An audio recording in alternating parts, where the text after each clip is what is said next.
नमस्कार, मेरा नाम कृष्णपाल राठौर है और आप महारो राजगढ़ का यूट्यूब चैनल देख रहे हैं। सबसे पहले इन सुर्खियों को पढ़ लीजिए और पढ़कर सोचिएगा कि आपके परिवार के सदस्य के साथ अगर ऐसा हो तो आप क्या करेंगे। इन हेडलाइनों को, इन काली हेडलाइनों को ध्यान से पढ़िएगा और सोचिएगा कि कोई सूदखोर आपके परिवार को ब्याज के मामले में घेर ले और आपका परिवार का सदस्य आत्महत्या कर ले तो आप क्या कहिएगा। ठीक वैसा ही हो रहा है राजगढ़ ज़िले में। राजगढ़ ज़िला जो है ब्याज के मामले में सूदखोरों के घेरे में पूरी तरह से आ चुका है, उनके चंगुल में पूरी तरह से फंस चुका है। कई सारे गांव के गांव हैं जो सूदखोरों के चंगुल में आए हैं और कई गांवों से मुझे फ़ोन भी आते हैं कि साहब ये जो दिक्कत है, ये जो परेशानी है, ये बहुत गंभीर है, आप इसे कवर करेंगे क्या।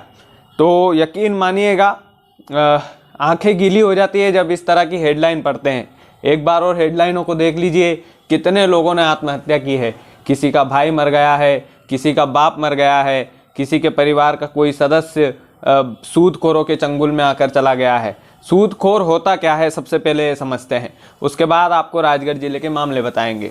सूदखोर होता वो है जो पैसे ब्याज से देता है, आप लोगों की मदद करता है सबसे पहले, और फिर उस पर ब्याज अधिक मात्रा में लेता है, यानी कि ज़रूरत से ज़्यादा वो ब्याज लगा लेता है।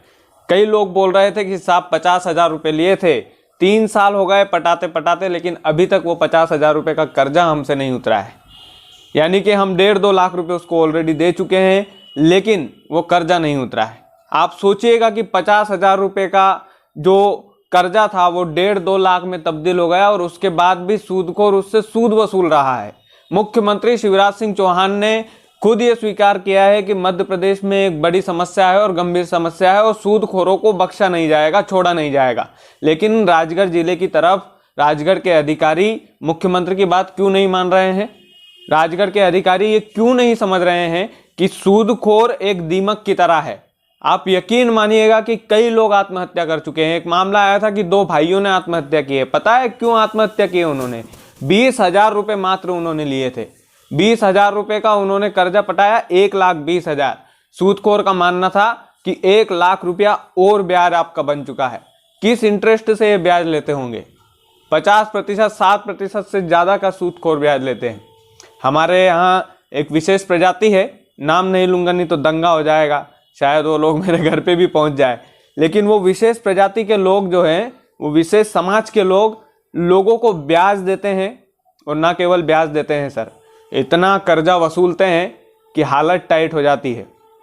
और सर ऐसा नहीं है, आदमी जब हॉस्पिटल में होता है तो वो केवल पैसा लेना जानता है, वो ब्याज क्या होगा इसका, इसके पीछे मेरा जीवन बर्बाद हो जाएगा, ये सब वो तमाम चीज़ें नहीं देखेगा। जब किसी परिवार के सदस्य पर बीतती है, जब किसी परिवार का सदस्य हॉस्पिटल में भर्ती होता है और उसे पैसे की ज़रूरत होती है, तो वो पैसा दुगना करके देने के लिए भी तैयार हो जाता है। 50,000 आप लोग देंगे तो 1 लाख रुपए वो लौटाने के लिए तैयार हो जाता है, क्योंकि उसके परिवार का सदस्य हॉस्पिटल में है। आप समझ सकते हैं कि किस तरह से मजबूरी का फ़ायदा उठाया जाता है। राजगढ़ ज़िले में कई सारे केस है। एक भाई साहब है, उन हमें अवगत कराया था, वो खुद बैंक में कार्यरत है, नाम अभी मुझे याद नहीं आ रहा है, लेकिन उन्होंने बोला था कि राठौर साहब इसे ज़रूर कवर कीजिएगा। ब्यावरा तहसील, सबसे ज़्यादा राजगढ़ ज़िले की ब्यावरा तहसील में काम चल रहा है। आप समझ सकते हैं कि ब्यावरा तहसील में कई लोग आत्महत्या कर चुके हैं केवल ब्याज के मामले में। ब्याज वसूलते हैं सूदखोर, और इतना ब्याज वसूलते हैं कि आदमी परेशान हो जाता है, ज़िंदगी से हार जाता है, फांसी चुन लेता है, करंट के तार पर झूल जाता है। सर आप समझ सकते हैं ये जो परेशानी है राजगढ़ ज़िले की, ये कितनी खतरनाक है, कितनी जानलेवा है। और ऐसा नहीं है, मेरे खुद एक दोस्त के पिताजी ब्याज के मामले में पड़े थे, और यकीन मानिएगा सर, मेरा दोस्त अभी 20-21 साल का होगा, छोटा है, मेरे से छोटा भाई है मेरा। उसके पिताजी ने आज से 2-3 साल पहले फांसी का फंदा चुन लिया। क्यों? क्योंकि उसके पिताजी ने ब्याज लिया था और वो लोग उसे परेशान करते थे, उसके परिवार के सदस्यों को परेशान करते थे, उसके घर में छोटी बहन थी उसको परेशान करते थे। तो एक बाप क्या करता, अपनी बेटी की इज्जत तो लूटने नहीं देता, इससे अच्छा वो फांसी पर झूल गया और ये किस्सा उसने ज़िंदगी का वहीं ख़त्म कर लिया। राजगढ़ ज़िले में कितने ही मामले हैं, अगर जांच करवाओगे तो आप पाओगे कि ये एक दीमक की तरह ये समस्या है। यकीन मानिएगा सर, आंकड़ों से कुछ नहीं होगा। आंकड़े भी बयां करते हैं और मजबूरियां भी बयां करती है। इसमें दो चीज़ें बहुत महत्वपूर्ण हैं। पहली चीज़ है मजबूरी में पैसे लेना, दूसरी चीज़ है कर्जा पटाने के लिए कर्जा लेना। यानी कि अगर एक सूदखोर को किसी किसान को पैसा देना है तो वो उस पैसे को देने के लिए किसी दूसरे सूदखोर के चंगुल में आएगा। वो सूदखोर उसको पैसा देगा, वो उसका पटा देगा। उठक पटक जिसे हम लोग बोलते हैं, राजगढ़ के लोग पैसे की उठक पटक करते हैं और ऐसा जाल बिछाते हैं सूदखोर कि जिंदगी पर बन आती है, मौत लोगों की हो जाती है। कई किसान, कई लोग इस मामले में मर चुके हैं। अखबारों की सुर्खियां ये बताती है कि ये समस्या कितनी गंभीर है। अभी कुछ दिनों पहले फ्रंट पेज पर हेडलाइन छपी थी मुख्यमंत्री शिवराज सिंह चौहान की कि सूदखोरों को बख्शा नहीं जाएगा। लेकिन सर, राजगढ़ में आइए, आपका स्वागत है। ब्यावरा तहसील में गांवों की जांच करवाइए, खिलचीपुर तहसील में गांवों की जांच करवाइए। सर, मैं आपको दावे के साथ कह सकता हूं कि इतने सूदखोर वहां पर अपना जाल बिछाए हुए हैं कि लोग बुरी तरह से फंस चुके हैं सर, बुरी तरह से। यकीन मानिएगा सर कि ये जो समस्या है, ये केवल समस्या नहीं है, ये जानलेवा समस्या है। इससे अच्छा तो आदमी को कैंसर हो जाए तो धीरे धीरे मरेगा। सूदखोरी में आदमी क्या करता है, डायरेक्ट मरता है, आत्महत्या कर लेता है। सर, गवर्नमेंट के रूल रेगुलेशन भी तो आप लोग पढ़ाते हैं। गवर्नमेंट में सरकारी आंकड़े के मुताबिक ये कहा गया है कि आदमी बहुत अधिक ब्याज नहीं ले सकता, लेकिन यहाँ पर 12% 14% तो सर मामूली बात है।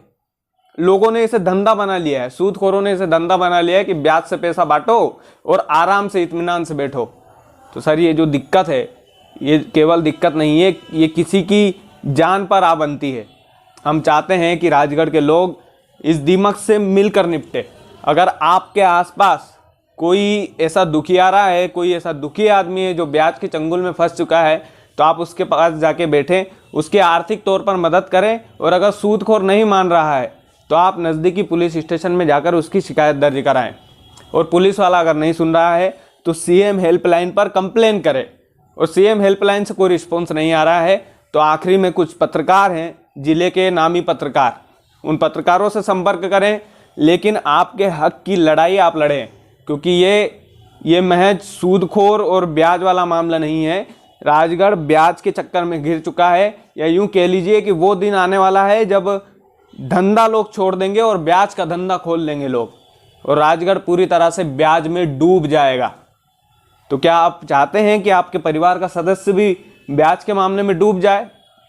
नहीं चाहते हैं तो वीडियो को शेयर कीजिएगा और दबाकर शेयर कीजिएगा, क्योंकि ये एक व्यक्ति की परेशानी नहीं है, कई व्यक्तियों की परेशानी है। इस परेशानी से हमें मिलकर निपटना है, और अगर हम मिलकर अभी नहीं निपटेंगे तो यकीन मानिएगा वो दिन दूर नहीं है जब हमारे परिवार का कोई सदस्य, हमारे पापा, हमारी मम्मी या हमारा बड़ा भाई ब्याज के चक्कर में उलझ जाए और सूदखोर के चक्कर में आत्महत्या पर उसकी बनाए। तो हम चाहते हैं कि वीडियो को शेयर कीजिएगा और लोगों को अवगत कराइएगा और जागरूक कीजिएगा कि ब्याज के चक्कर में ना पड़े। नहीं तो कहना बहुत मुश्किल है, शब्द हमारे पास नहीं है। बस इतना ही कहेंगे कि इन अखबार की काली हेडलाइनों से समझ लीजिएगा कि ये हेडलाइन किसी दिन आपके परिवार के लिए भी बन सकती है। वीडियो को शेयर कीजिएगा, चैनल को सब्सक्राइब नहीं किया है तो ज़रूर कीजिएगा।